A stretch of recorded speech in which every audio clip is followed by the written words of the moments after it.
Mudaatuun qabaatti mudaa koo kan baate kan lubbuu salaatee anaan na oolfate waa'ee kootiif jedhee fannoo irratti ol bahee dhiigni isaa qulqulluun anaatiif lola'ee waa'ee kootiif jedhee fannoo irratti ol bahee dhiigni isaa qulqulluun anaatiif lola'ee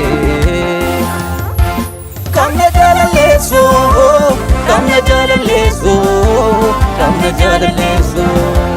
kamna jaalalleessoo kamna jaalalleessoo kamna jaalalleessoo kamna jaalalleessoo eenyu kan na jaallatu akka isaatti ta'e fannoo gubbaatti ol ba'ee fiira moo lammii daree Adamoo abbaa daree Adamoo abbaa daree barbaadde na fidde abbaa koo lafa onaa dukkanaa oolmaa natti naaf oolte kanaan narraan bahu hedduudha miilanaa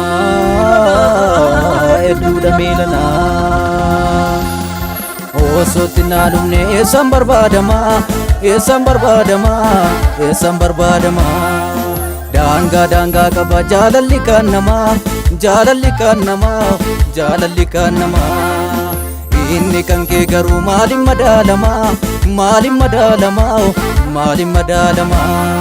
ol baatee ol fannoo gubbaatti of laattee dhimma koof du'atti ol baatee ol fannoo gubbaatti of laattee dhimma koof du'atti ol baatee ol fannoo gubbaatti of laattee dhimma koof du'atti ol baatee ol fannoo gubbaatti of laattee dhimma koof du'atti anaaf jaalala keetu waa maranaaf ta'e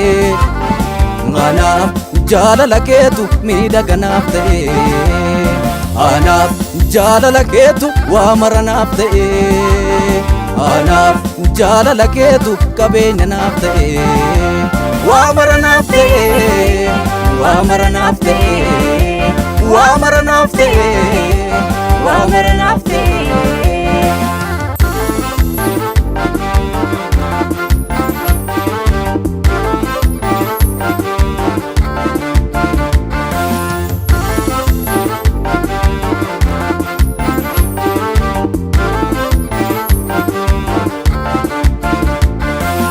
Abbaan nama nolchu isa na oolchite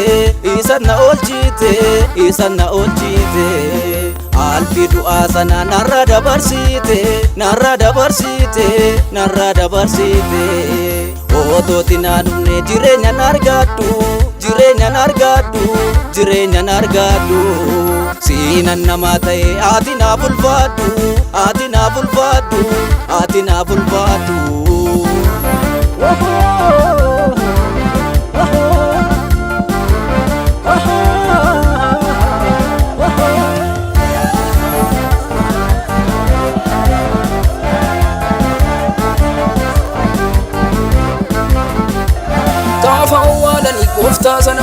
Gaafa awwaalanii gooftaa sana warraajiitu ta'ee guyyaa sana saafuu bultii sadii guutuu jiru sana ciiniin suutiin turtee dacheen guyyaa sana baachuu hin dandeenye dacheen masii nyaatte laafaaf samii gubbaaf dacheen labsii baafte inni kun dhugumayyuu masiisa jiraata ilma waaqayyooti inni kun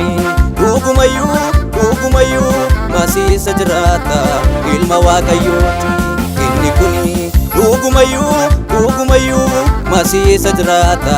ilma waaqayyooti inni kun dhugumayyuu masiisa jiraata ilma waaqayyooti duuti san dandeenye dachee nyaatte hin teenye duuti san dandeenye dachee nyaatte hin teenye duuti san dandeenye dachee nyaatte hin teenye duuti san dandeenye dachee nyaatte hin teenye inni kuni dhugumayyuu masiisa jiraata ilma waaqayyooti inni kuni dhugumayyuu masiisa jiraata ilma waaqayyooti inni kuni dhugumayyuu masiisa jiraata ilma waaqayyooti inni kuni dhugumayyuu masiisa jiraata ilma waaqayyooti.